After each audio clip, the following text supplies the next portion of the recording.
Hello everyone, and welcome to another exciting episode of Let's Analyze! Today, we're going to analyze the Scattered Fangs banner, which I am glad I predicted wrong because I am not quite ready to deal with CYL so soon. But anyway, so the first character we'll be talking about is Xiahou Carol's little sister, Karla, who isn't even part of the Fang. Now, the first thing we'll talk about is her pref weapon, Vassal's Blade. So this beautiful blade comes with a standard -1 cooldown reduction, but the real beauty is the second effect, where you get to deal up to 7 extra damage based on 70% of the speed difference between Karla and her opponent.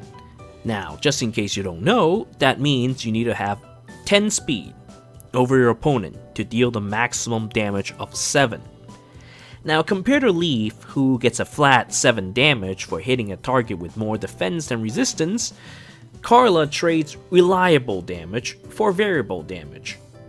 Though finding somebody with more def than res is kind of variable in of itself, but that's another story altogether. Anyway, due to this, I suspect that Karla will likely have very high speed, maybe even around Leaf's 38. Especially because such a weapon only gets stronger if you double the opponent in question. So to further drive this point across, thanks to her cooldown reduction, 3 charge skills such as her native Draconic Aura or Luna will allow Karla to deal tremendous damage on the second hit if she gets hit with a counterattack. And if the opponent hits just hard enough on the counterattack, Wrath will allow Karla to dish out another 10 more damage. So, with such damage on her side, Karla is a tank buster through and through. However, units like her does suffer from wear and tear if counterattacks are involved, so desperation might not be such a bad idea for Karla to carry instead of Wrath. Because if you were to carry out a swift double attack, you can shave the enemy to death with her blade and with Moonbow instead. As that thing isn't skill reliant, unlike the family blade old Xiahou carries, which needs him to actually use a skill to proc. She can just simply be faster, and then she'll be shaving 14 extra damage. Now, I know, it sounds crazy, get rid of Wrath, a super OP skill, but this is such an option, and it works. Of course, you could always just pull Karla back for a few turns and have her blow her load after a little bit of rest. Or you could just have a healer fix her up so she can go again. But if not, think about desperation. It really isn't a bad option. Now, Karla won't get to use such techniques against faster opponents, but thankfully, she could use Phantom Speed to help with this. I mean, it's only plastered all over the weapon, so to get her +7 attack. In this way, you can consider Phantom Speed being a +7 attack seal for her. Now, here's another secret technique. Now, if you were to use Wind Sweep or Water Sweep with Phantom Speed, you could dish out damage, gain a charge in your skill, and then when the enemy attacks you, you can gain yet another charge and then counterattack with a horrible Draconic Aura, Luna, or whatever. It's essentially allowing you to double, but not actually double. Combined with either smokes or savage blows, you can also sneak in some AoE damage or debuffs on the enemy forces as well. Now finally, Karla comes with the first version of the even speed wave. As I mentioned before with Ishtar and her odd attack wave, though you can time these skills right to your advantage, it's better to just have your teammates give you the necessary buffs. Unless you're planning on making a solo video, which I really should get to moving on doing soon, it is more reliable to have something on all the time rather than half the time. In conclusion, I expect that Karla will be yet another speed-focused Myrmidon archetype with stats similar to Leaf or Mia. But because of how important her speed is, I think she is much more suited as a player-phase character running, say, Life and Death or Swift Sparrow. Though you can most certainly run distant counter with Moonbow or Glimmer so that you can instantly counter with a skill, Your blade won't be as effective due to losing speed. Although you can patch that up with phantom speed to guarantee a bigger bite on a counterattack, I think Big Brother Carol can do that a little better due to Nameless Blade dishing out 10 damage without the need to use up a seal slot. So he can use Quick Repose or something to instead seal the deal if the first counter for some reason didn't make the kill. In addition, unless she shares stats line with Fear, which is likely, there's a chance she might either get one-shotted or finish in one round by a particularly speedy mage running guard instead. But honestly, really, rather than slapping distant counter on everything that breathes like Game Press would, I think it's better to just focus on her assets as a tank buster. You know, those fat and useless guys who dump all their speed because they're bold fighters, and rip them to shreds instead. Remember, you have a team. Roles are more important to bring out their true potential. Okay, so next up we have Legault, who comes with the Cleaner. Now, Mr. Clean, before losing one of his hair, is a dagger unit, which unfortunately does limit his stats a little. Now, I expect those stats that he has to lean towards offense with a decent resistance thanks to his swift strike, leading me to believe they designed him to deal with Blade Tome users such as Nino herself. So, the Cleaner is basically like Legiorn's little jig, where she uses the total stat bonuses of an enemy unit against them, except much more lethal, having everything put into attack instead. So think of it as a reverse Blade Tome, a Sakapa Tome. But brain damage aside, I generally don't like skills that demand an enemy to perform a specific action, because if they don't end up doing such things, then it's effectively wasted. Thankfully, however, in the arena, it is very likely for people to use dual rallies for scoring purposes.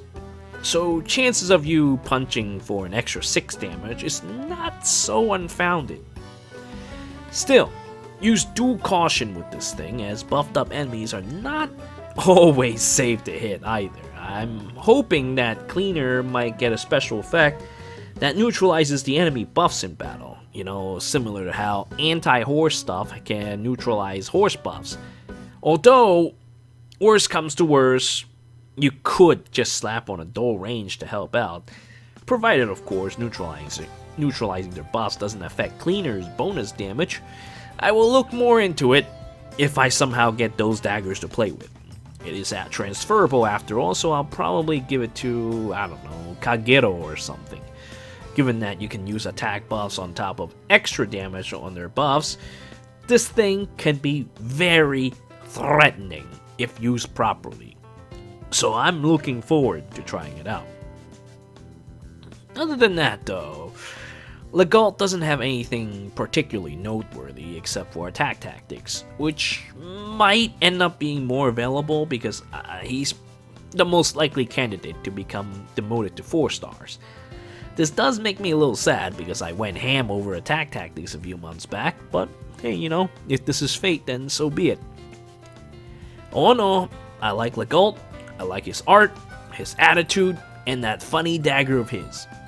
Using daggers is playing outside of the meta, so I'm hoping they bring more fun toys like this into the mix in the future. Like, oh, I don't know, how about that poison dagger refinery, by the way? Now, finally, the hero we've all been waiting for, Flying Nino! Flying Nino gives me significant brain damage, causing me to scramble for names because that was Katria's call sign. I mean, look, Nino never learned how to fly in her game, she only learned about it from Florina, also known as best character in the game, Lynn's one true pairing, drawn by the best artist in the world, Zaza! Anyway, this completely caught me off guard. You know, it's like, I guess it's like intelligent systems have a hard-on for putting popular characters on a flying mount or something. I mean, look, we only just had like 4 or 5 just now, you know, no big deal. Though I will freely admit that flying is probably the best mode of transportation.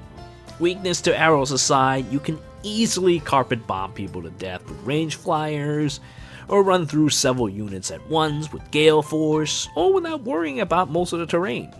I mean, look, with drag back or hit and run, they can easily kill someone, and then beat a hasty retreat outside the enemy aggro circle before they can even react. But, I'm getting carried away shielding for flyers. Anyway, so Flying Nino comes with the Giga Excalibur, which is basically the same thing as Karla's Vassal blade. Well, except for the lack of that badass -1 to cooldown, which is exchanged for 3 speed. This is fine, I guess. It works well with the weapon, especially considering that Nino cannot use Wrath, so she's pretty much tied down to using her stock Desperation build like her ground form for a swift double attack of 14 extra damage. This, I mean, honestly isn't bad, except well, for the fact that Blade Tome is still easily more superior. Look, listen, I mean, this is like comparing a potential of 8 extra damage to Blade Tome's 24 from buffs.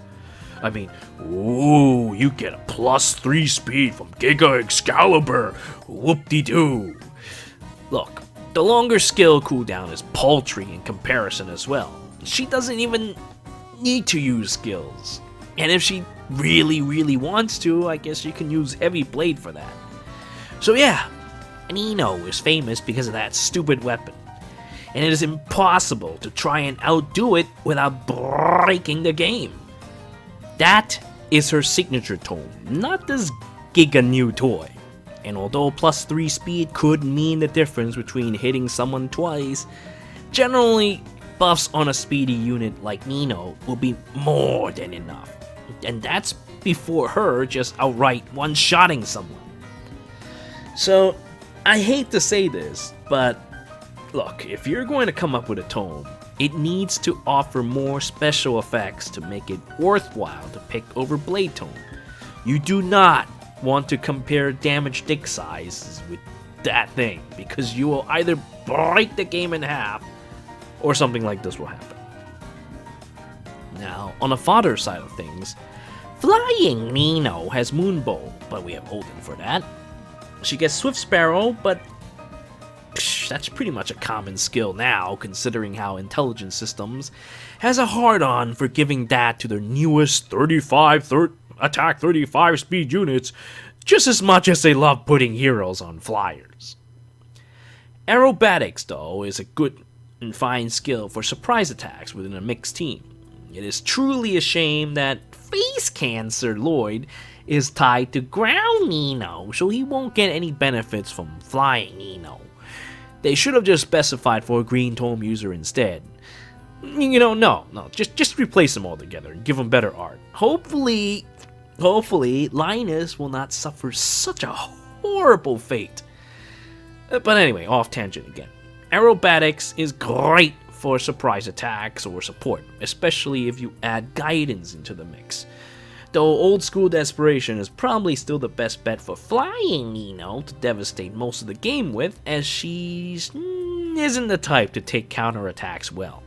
And finally, she has Speed Smoke.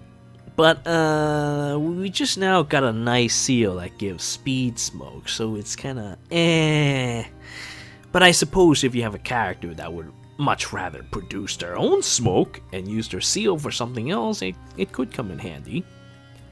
So in the end, is Flying Nino worth all the hype? Yes and no. Flying Green Tome is absolutely amazing no matter which way you cut it. I also have no doubt she'll have great offensive stats to work with and will likely be a menace. On the other hand though, if you already own a Flying Green Tome +10, like me, it's kinda given that even Camilla's low speed, she could still hit very respectable speeds at double in a Flyer Emblem without going completely overkill. I prefer that balance a little bit more, as Nino most likely will not have as much defense as Bulbasaurus Rex Plated, who could actually tank arrows. That's it. The Dark Emperor build will not work on her due to this reason. If you use Iold Shield, then you either lose your A slot or your Seal slot, both needed to bring out her true power rather than to cover her weakness. So, all in all, she's a very good damage dealer, but really, she doesn't bring anything particularly new to the table. There's a reason why Nino is the true people's hero. Now, what with her easy 3-star availability and great power, tying her down in a flying unit with 5 stars is, with such a sad tome, will not really curry any favors from me. Though I guess maybe, I don't know, I'll pick one up at the very least for collection purposes. But well, that's about it for me. I thank you all for watching. Until next time.